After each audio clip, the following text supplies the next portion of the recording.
اور قطر کی معیشت تباہ ہو جائے گی۔ ایسے میں ترکی اور ایران نے قطر کا بہت زیادہ ساتھ دیا اور اس پورے بلاک کے مقابلے میں ترکی اور ایران جو ہے وہ قطر کی مدد کے لیے پہنچے۔ اب پاکستان جو ہے اس کے اس وقت سعودی عرب کے ساتھ انتہائی خوشگوار تعلقات تھے، لیکن اس کے باوجود جو بھی ڈپلومیٹک اور اکنامک ایمبارگو لگایا گیا ان عرب ممالک کی طرف سے، اس نے پاکستان کے قطر کے ساتھ تعلقات کو ان افیکٹڈ رکھا اور اس کے اوپر کوئی فرق نہیں پڑا۔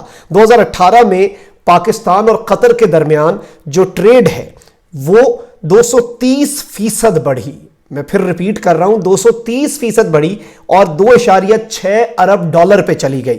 جون 2019 میں قطر نے پاکستان کے اندر 3 ارب ڈالر انویسٹ کرنے کا اعلان کیا، اور یہ فارم آف ڈپازٹ بھی اور ڈائریکٹ انویسٹمنٹ کی صورت میں، اور یہ کہہ رہے ہیں کہ جب یہ انویسٹمنٹ کمپلیٹ ہو جائے گی تو اکنامک پارٹنرشپ جو ہماری ہے، معاشی شراکت داری، وہ 9 ارب ڈالر پہ چلی جائے گی۔ خیر یہ ایک بالکل سیپریٹ سی چیز ہے، اور ہماری جو قطر کے ساتھ LNG کا ایک معاہدہ ہے وہ بھی ایک بہت اچھے تعلقات کے اندر چیز ہے۔ پاکستان کے اس وقت میں آپ کو بتاؤں 650 ٹروپس جو ہیں پاکستان کے، ہمارے جو فوجی ہیں، ہمارے جوان اور افسر جو ہیں 650 وہ اس وقت قطر کے اندر سٹیشنڈ ہیں، یہ بھی آپ یاد رکھیے گا۔ اب جو دورہ ہوا ہے یہ بہت زیادہ اہمیت کا حامل ہے۔ آپ کی زلفی بخاری کی ملاقاتیں جو ہوتی ہیں قطر کے امیر کے ساتھ اور جو وہاں کے عہدیداران ہیں ان کے ساتھ، تو آپ کو پتہ چلے گا کہ قطر پاکستانیوں کو اب بہت زیادہ ایک نارمل روٹین سے ہٹ کر ایک ایکسٹرا جو فیور دے کر اور اسپیشل ٹریٹمنٹ دے کر وہاں پر ورک ویزے دے رہا ہے۔ اب ورک ویزے کی چیز جو ہے آپ نے سمجھنی ہے کہ UAE اور سعودی عرب جو ہے ان کی طرف سے جو بین لگایا جا رہا ہے پاکستان کی طرف سے، اور وہ پاکستانی مزدوروں کو اب پریفر نہیں کر رہے، تو وہ سارا انفلکس اب قطر لینے کو تیار ہو رہا ہے، اور یہ ایک بہت بڑا بریک تھرو ہوگا ہمارے عرب ورلڈ کے اندر جو مزدور ہیں۔ اگر اللہ نہ کرے جو وہاں پر موجود ہیں ان کے روزگار پہ یہ لات مارتے ہیں عرب حکمران، تو تب بھی یہ چیز جو ہے انہیں کہیں نہ کہیں یہ کمپنسیٹ کیا جا سکتا ہے قطر میں۔ اب یہ جو خبر ہے یہ آپ دیکھ سکتے ہیں، Pakistan Qatar agree to bolster military ties during official visit by CJCSC general Nadeem Raza. 4 star general ہیں general Nadeem Raza, chairman joint chief of staff committee, یہ قطر پہنچے ہیں اور وہاں پر ان کی انتہائی اہم ملاقاتیں ہوئی ہیں۔ ایک آفیشیل وزٹ ہے، اس کے دوران یہ گئے ہوئے ہیں اور یہ ISPR کی طرف سے باقاعدہ پریس ریلیز جاری کیا گیا ہے۔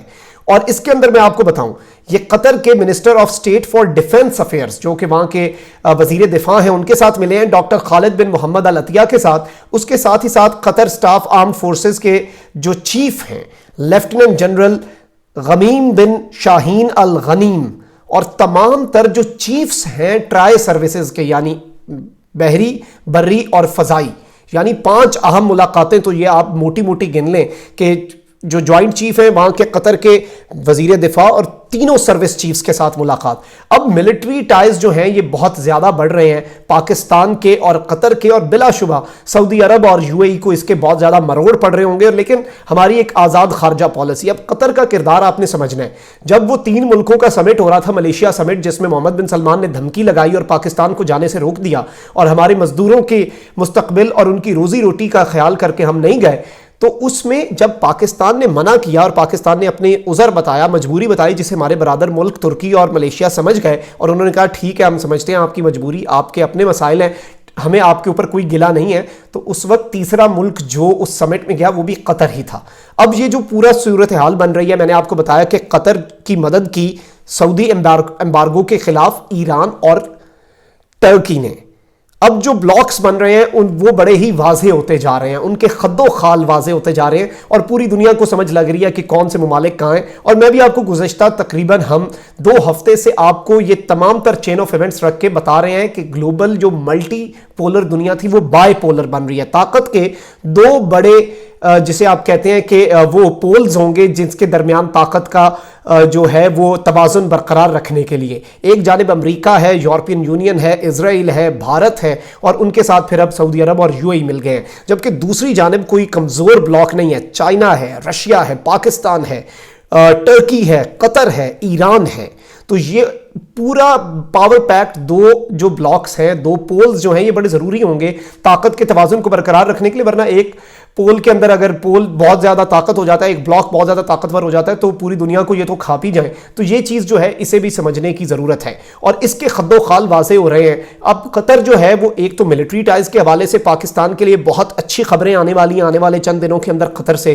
دوسرا, ملازمت اور روزگار کے جو مواقع ہیں ان کے حوالے سے بھی قطر سے انتہائی خوشگوار اور اچھی خبریں آنے والی ہیں. اور یہ جو ملاقات ہے, یہ جو میٹنگ ہے, یہ بھی اسی سلسلے کی ایک انتہائی اہم کڑی ہے. جس طرح سے ان کا وہاں پہ پرتپاک استقبال ہوا, وہاں پر ان کی ملاقاتیں ہوئیں, گارڈ آف آنر پیش کیا گیا, یہ سب کچھ جو ہے یہ اسی طرف اشارہ ہے کہ کتنے خوشگوار تعلقات چل رہے ہیں پاکستان کے قطر کے ساتھ. اور سعودی عرب اور UAE کو ضرور راتوں کی نیند حرام ہو رہی ہوگی کہ یہ اب پاکستان جو ہے وہ تنہا نہیں ہے. ہمارے اگر اللہ تعالیٰ نے ایک دروازہ بند کیا تو 1000 دروازے اللہ تعالیٰ کھولے گا, اور اللہ مسبب الاسباب ہے. کوئی ملک ختم نہیں ہو جاتا کسی ایک ملک کے تعلق توڑنے سے. سعودیوں کا اور UAE کا خیال تھا کہ قطر جو ہے وہ گھٹنوں پہ آ جائے گا. آج یہ لوگ گھٹنوں پہ آ کے کہتے ہیں ہم نے قطر کے ساتھ ٹھیک ہے, غلطی ہوئی 3 سال پہلے, اب ہم تعلق ٹھیک کرنا چاہتے ہیں. تو یہ خود گھٹنوں پہ آ گئے, لیکن ملک جو ہے وہ سروائیو کر جاتے ہیں, کیونکہ ملک جو ہے وہ اللہ تعالیٰ کی مدد سے چلتے ہیں.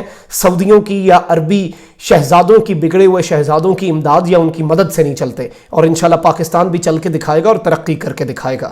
چینل کو ضرور سبسکرائب کر لیجئے گا, گھنٹی کے نشان کو بھی دبا دیجئے گا. ساتھ ہی ساتھ کامنٹ سیکشن میں آپ نے اپنی قیمتی رائے کا اظہار ضرور کرنا ہے, تاکہ اس پوری ایشو کے متعلق بھی اور ہماری اس ویڈیو کے متعلق بھی, کیونکہ آپ جب اپنی قیمتی رائے کا اظہار کرتے ہیں, یہ تمام تر کاوش ہماری ویڈیوز آپ کے لیے ہوتی ہیں, تو ہم بہتری جو ہے اپنے کانٹینٹ میں لا سکتے ہیں.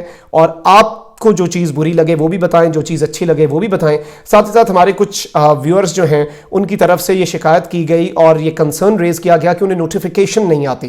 تو اگر آپ نے بیل آئیکن دبایا بھی ہوا ہے تو ایک مرتبہ پھر آپ یہ چیک بھی کر سکتے ہیں. آپ بیل آئیکن پہ کلک کریں, اور اگر آپ کو آل نوٹیفیکیشنز کا آپشن آ رہا ہے تو اس کا مطلب ہے کہ تب آپ کو ساری نوٹیفیکیشنز آئیں گی. اور اگر اس کے باوجود نہیں آ رہا تو ایک جنرل نالج کے لیے بھی کہ آپ اپنی فون کی سیٹنگز میں جائیں اور یوٹیوب کو دیکھیں, تو آپ نے یوٹیوب کی نوٹیفیکیشنز کہیں بند ہو گئی ہوں گی, تو اس سے آپ نے جس کسی کو بھی سبسکرائب کیا ہوگا تو آپ کو نوٹیفیکیشنز آ جایا کریں گی یوٹیوب کی. اور یہ سب اس لیے ہے تاکہ آپ اپڈیٹڈ رہیں. مختوم شاہ کو اجازت, اپنا بہت خیال رکھیے گا, اپنے ارد گرد لوگوں کا بھی اور اس ملک پاکستان کا بھی. اللہ نگہبان. پاکستان زندہ باد.